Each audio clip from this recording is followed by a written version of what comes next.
저는 최유정입니다. 46살 서울 외곽에서 작은 디저트 가게를 운영하고 있어요. 결혼한 지 18년쯤 됐고 중학생 아들과 초등학생 딸 네 식구가 전세로 살고 있었죠. 코로나가 오기 전까진 그럭저럭 살아갈 만했어요. 가게는 동네 주민들이 꾸준히 찾아줘서 매출이 나왔고 남편도 물류센터에서 성실히 일했어요. 월급날엔 삼겹살 한 판 사서 가족이 웃으며 밥을 먹을 수 있었고 명절엔 시골 부모님께 용돈도 보낼 수 있었죠. 딱히 풍족하진 않아도 우린 괜찮다는 말로 서로를 위로하며 살아왔어요. 그런데 갑자기 사람들이 변하기 시작했어요. 가게 손님이 말했죠. 요즘 집 안 사면 바보예요. 전세 살다 평생 후회하지 말고 대출 받아서라도 사야죠. 그 말을 들은 그날 밤부터 잠이 오지 않았어요. 뉴스는 매일 집값은 더 오를 것이라고 했고 전문가들은 지금이 마지막 기회라고 말했어요. 불안해지기 시작했죠. 우리 가족만 세입자로 남고 나중에 아이들이 성장했을 때 왜 우리에겐 집이 없었냐고 묻는다면 뭐라 말해야 할까? 남편과 부엌 식탁에 마주 앉아 말했어요. 당장은 힘들겠지만 우리도 이번엔 사자. 안 그러면 평생 기회 없을 것 같아. 남편은 한숨을 쉬며 말했죠. 우리 상황에 그게 되겠어? 하지만 결국 저도 남편도 현실보다 불안을 택했어요. 전세 보증금으로 60% 채우고 친정 엄마에게 빌리고 부족한 금액은 마이너스 통장과 신용대출로 충당했어요. 그렇게 서울 외곽에 20년 넘은 구축 아파트를 계약했죠. 첫날은 정말 기뻤어요. 문패에 가족 이름을 붙이며 딸이 말했어요. 엄마, 우리도 이제 진짜 집 있는 거야. 고개를 끄덕이며 웃었지만 마음속엔 묘한 떨림이 있었어요. 우린 이제야 조금 숨을 쉬는 것 같았죠. 그런데 그건 착각이었어요. 행복을 위해 시작한 결정이 나중에 우릴 어디로 데려갈지. 그땐 정말 상상도 못했어요. 첫 달 이사 정리하고 나서 택배 상자를 정리하던 날이었어요. 현관문 밑에 우편 하나가 놓여 있었죠. 그건 우리가 처음 받는 대출 상환 안내서였어요. 봉투를 뜯고 내용을 확인하는 순간 머릿속이 하얘졌어요. 주택담보대출 원리금이 매달 182만 원. 생각보다 금액이 크다는 걸 느꼈어요. 그땐 고정금리라서 괜찮다고 생각했지만 막상 받아보니 숨이 막히더군요. 가게 매출은 코로나 이후 눈에 띄게 줄었어요. 손님은 줄고 원재료는 오르고 배달앱 수수료는 부담이 됐어요. 그렇다고 장사를 접을 수는 없었어요. 아이들 학원비, 식비, 공과금, 교통비. 하루도 빠짐없이 돈이 나갔죠. 남편도 야간 물류를 시작했지만 월급은 일정하지 않았어요. 밤 10시에 들어오던 사람이 새벽 4시까지 일하고 아침에 나가요. 가끔 주말에도 일하러 나가니 얼굴 보기가 힘들었죠. 저도 퇴근 후 간단한 배달 일을 시작했어요. 디저트 가게 마치고 유니폼을 갈아입고 다시 뛰어야 했죠. 우리 가족은 점점 조용해졌어요. 아들은 밥 먹으면서도 눈치를 보고 딸은 아무 말 없이 숙제만 했어요. 이번 달은 좀 나아졌어? 남편이 묻기에 고개를 저었어요. 둘 다 말은 하지 않았지만 마음속으로는 같은 생각을 하고 있었죠. 이대로는 못 버틴다. 2달 뒤 고정금리 2년이 끝났다는 안내를 받았어요. 이율은 한순간에 2배 가까이 올랐고 상환액은 230만 원을 넘었어요. 그때부터는 희망이라는 말이 사치처럼 느껴졌어요. 하루하루가 두려움이었고 달력에서 대출 납부일만 보면 머리가 지끈거렸어요. 웃음도 말도 미래도 점점 사라져갔죠. 그날은 유난히 가게 매출이 적었어요. 비도 오고 사람들도 뜸했죠. 문을 닫고 장바구니를 들고 집으로 돌아오는 길이었어요. 비를 피하려고 편의점 처마 밑에 섰는데 핸드폰이 울렸어요. 은행에서 온 문자였어요. 영은행입니다. 고객님의 대출 상환일이 지났습니다. 연체 상태입니다. 눈앞이 아찔했어요. 설마 오늘이었나? 가게 통장엔 겨우 몇만 원이 있었고 신용카드도 한도가 넘은 상태였어요. 집에 도착해서 부엌 식탁에 앉았어요. 아이들은 거실에서 조용히 숙제 중이었고 남편은 아직 퇴근 전이었죠. 숨을 크게 들이마신 뒤 은행에 전화를 걸었어요. 죄송합니다. 이번 달만 어떻게 유예가 가능할까요? 전화기 너머의 목소리는 딱딱했어요. 연체 2회 이상 시 신용등급 하락되며 불이익 발생할 수 있습니다. 그 말이 칼처럼 가슴에 꽂혔어요. 신용등급이 무너지면 대출도 안 되고 카드도 안 되고 그땐 진짜 아무것도 못하게 되잖아요. 남편이 들어오자마자 말했어요. 오늘 문자 왔어. 연체됐대. 그는 말없이 옷도 갈아입지 않고 휴대폰을 들여다보았어요. 중고거래 앱을 열어 뭔가를 팔기 시작했죠. 저는 냉장고를 열었어요. 계란 5개, 우유 반 통, 김치 한 통. 한숨이 나왔어요. 그날 밤 저는 오븐 앞에서 케이크를 만들다 울었어요. 생크림을 짜던 손이 멈추고 눈물이 반죽에 떨어졌어요. 이러려고 우리가 집을 샀나. 그 집이 이젠 무서운 존재처럼 느껴졌어요. 아무도 없을 때면 가끔 그런 상상도 했어요. 그냥 이 집을 내려놓을 수 있다면 얼마나 좋을까. 그날 새벽 남편은 작업복 차림으로 조용히 나섰어요. 새벽 배송 알바에 등록했다며 앞으로는 새벽 2시에 일어나야 한다고 말했죠. 무거운 발걸음으로 현관문을 나서는 남편의 등을 보며 마음이 무너졌어요. 출근하던 남자가 이제는 살기 위해 뛰는 사람이 되어버렸어요. 아이들이 자는 틈에 가계부를 펼쳤어요. 대출 원리금, 관리비, 공과금, 아이들 교육비, 식비까지. 빨간 펜으로 표기한 마이너스 숫자들이 빽빽했어요. 어디서 줄일 수 있을까 한참 들여다보다 결국 고개를 떨궜죠. 줄일 수 있는 건 저희 삶의 질뿐이었어요. 그날 가게 문을 열기 전 저는 거울을 봤어요. 화장기 없는 얼굴, 피로에 지친 눈, 갈라진 입술. 한때는 디저트를 만들며 행복했던 사람이 이젠 생존을 위해 반죽하는 기계처럼 보였어요. 손님이 들어와도 웃음이 잘 안 나왔어요. 사장님, 요즘 신메뉴 없어요? 웃으며 대답했지만 머릿속엔 단가 계산만 맴돌았죠. 딸기값이 올랐고 생크림은 2배가 됐어요. 새 메뉴는커녕 있는 것도 유지하기 어려웠어요. 점심 무렵 남편에게 문자가 왔어요. 배 너무 고파서 편의점 삼각김밥 샀어. 그 한 줄이 가슴에 콱 박혔어요. 예전엔 늦잠 좀 자고 배달 음식 시켜 먹던 사람이었는데 이젠 식사조차도 마음대로 못하는 사람이 되어버렸어요. 저녁에 집에 들어왔을 때 아이들이 소파에 앉아 조용히 TV를 보고 있었어요. 딸이 물었어요. 엄마, 우리 겨울방학엔 어디 안 가? 아들은 말없이 고개를 숙였죠. 그 순간 무슨 말부터 해야 할지 몰랐어요. 이번엔 좀 바빠서 나중에 가자. 목이 메었어요. 아이들이 방에 들어간 뒤 남편은 말없이 냉장고 문을 열었고 안에 있는 두부 밥물을 꺼내 조용히 국을 끓이기 시작했어요. 밥은 했어? 했어, 남은 거 있어. 그 말 외엔 아무 대화도 없었죠. 우린 지금 아주 조용한 전쟁을 치르고 있었어요.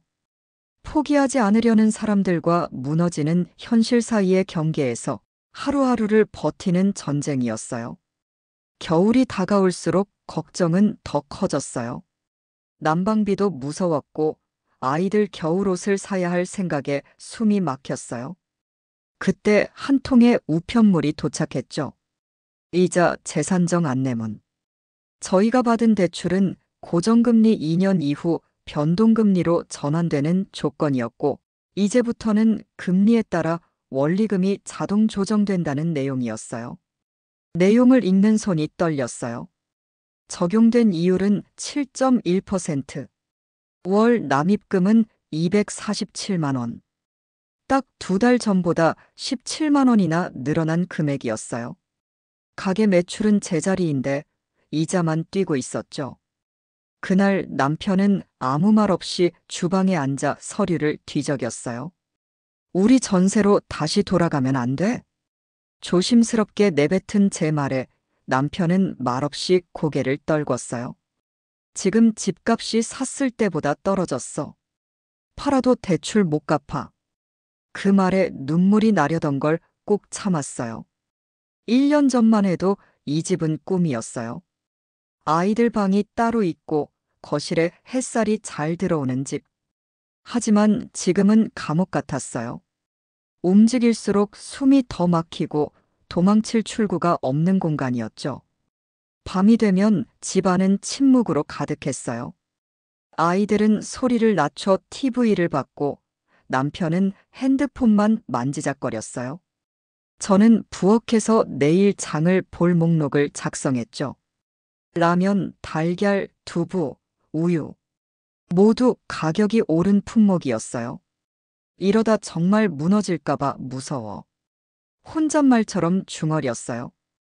그때 남편이 말했어요. 무너져도 같이 있으면 괜찮아.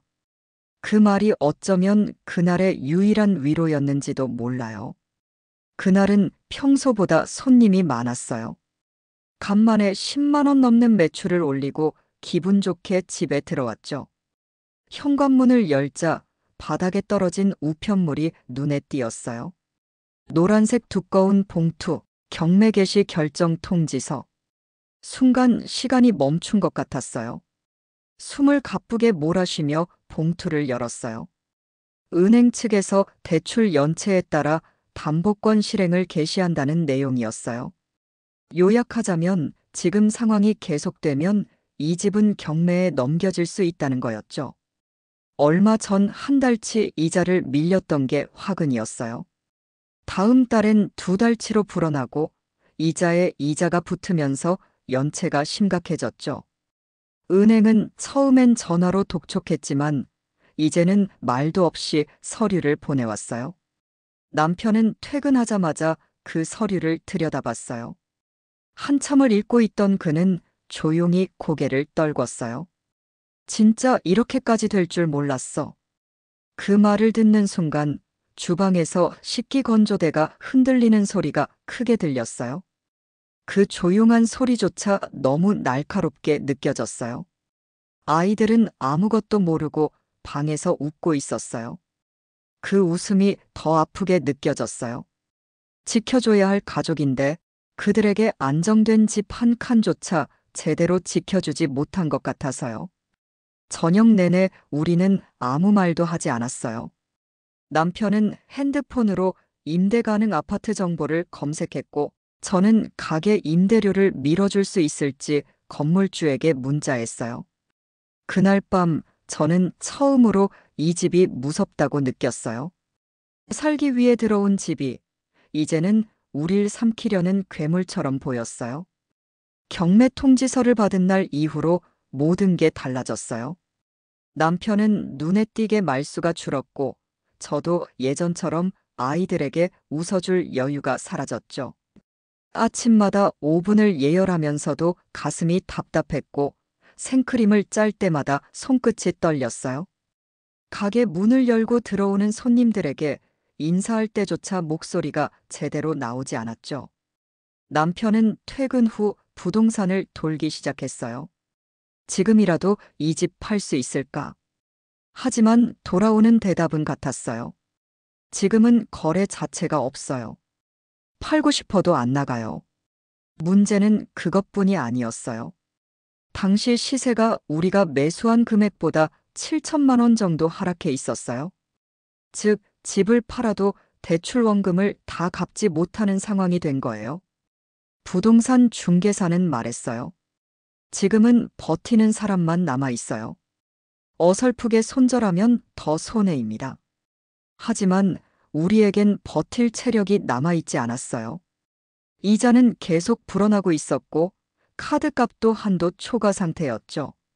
아이들 학원비는 2달째 미납 중이었고 가게 월세도 건물주에게 사정해서 겨우 밀어놓은 상황이었어요.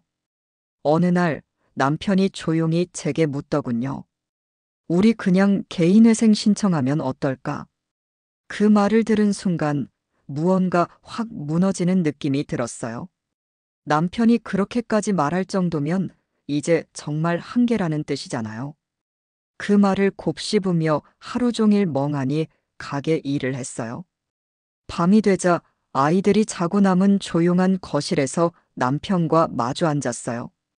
개인 회생하면 이 집도 못 지키는 거잖아. 응, 거의 확실하지. 그럼 우리 어디서 살아야 해?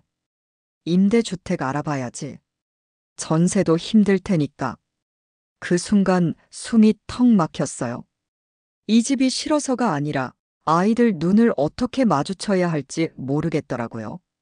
엄마, 다음 달에 생일인데 뭐 해줄 거야? 며칠 전 딸아이가 환하게 웃으며 물었어요. 이번엔 엄마가 케이크 진짜 맛있게 만들어줄게.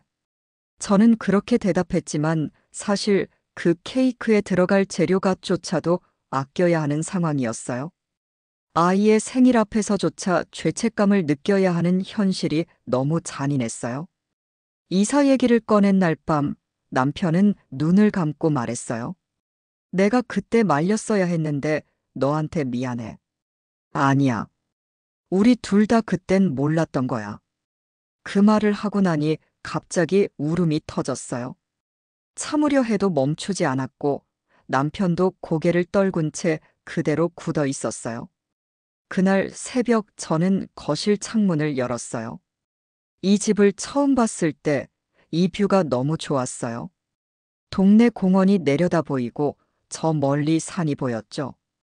그 뷰 하나 보고 아이들이 좋아하는 놀이터가 있어서 학교가 가까워서 선택한 집이었는데 이젠 이 창문을 바라보는 것조차 버거워졌어요. 우린 지금 진퇴양난이었어요. 팔 수도 없고 버틸 수도 없었어요.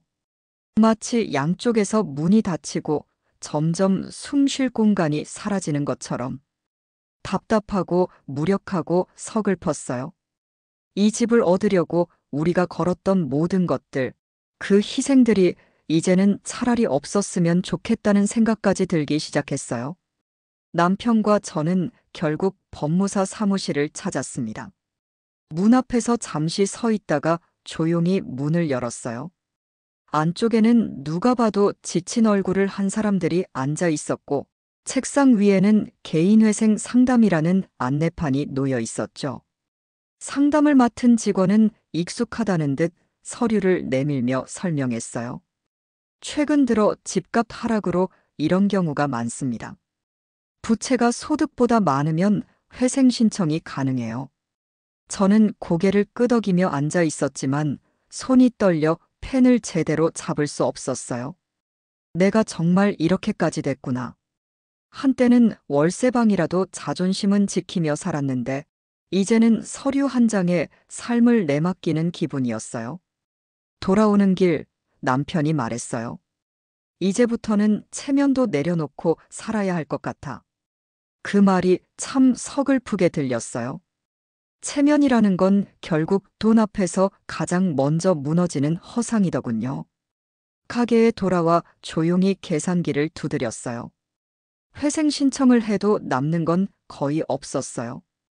집은 경매에 넘어갈 거고 신용카드는 정지될 테고 앞으로 몇 년간은 통장 하나조차 제대로 못 가질 수 있어요. 그럼에도 불구하고 이 길밖에 없다는 생각이 들었어요. 아이들에겐 아직 말하지 않았어요. 아니, 말할 수가 없었어요. 왜 이사 가야 해요? 그 질문을 들을까봐 무서웠어요. 대답을 준비하려 해도 그 어떤 말도 진심이 될 수 없을 것 같았어요. 며칠 후 가게 단골 손님이 물었어요. 사장님, 얼굴이 많이 수척해지셨어요. 저는 웃으며 대답했죠. 요즘 좀 바빠서요. 하지만 속으로는 부끄럽다는 생각뿐이었어요. 내가 이렇게 망가진 얼굴로 손님을 맞이하고 있다는 게 참 창피했어요. 밤에 남편이 늦게 들어왔어요. 작은 박스를 들고 있었죠. 이거 뭐야? 내가 좋아하는 마카롱이야. 할인하길래. 그 말에 눈물이 났어요. 마카롱 하나 살 돈이 없어서 늘 만들기만 했던 그것을 누군가에게서 받아야 하는 처지가 된 게 서글펐어요. 남편은 제 손을 잡고 말했어요. 우린 여기서 끝나는 게 아니야. 그냥 잠깐 멈춘 거야. 그 말이 고마웠어요. 적어도 아직 우리 둘은 서로에게 남아있다는 게 고마웠어요. 그날 밤 저는 오랜만에 종이에 글을 썼어요. 다시 시작할 수 있을까? 그 질문을 반복해서 적고 또 적었어요. 답은 없었지만 글자를 쓰는 동안만큼은 잠시 현실을 잊을 수 있었어요. 이 집에 남은 시간이 얼마 없다는 걸 알고 있었어요. 곧 이사 통보가 올 거고 우리는 어디론가 떠나야 할 테니까요. 그럼에도 불구하고 아직은 어떻게든 살아보겠다는 마음 하나로 버텼어요.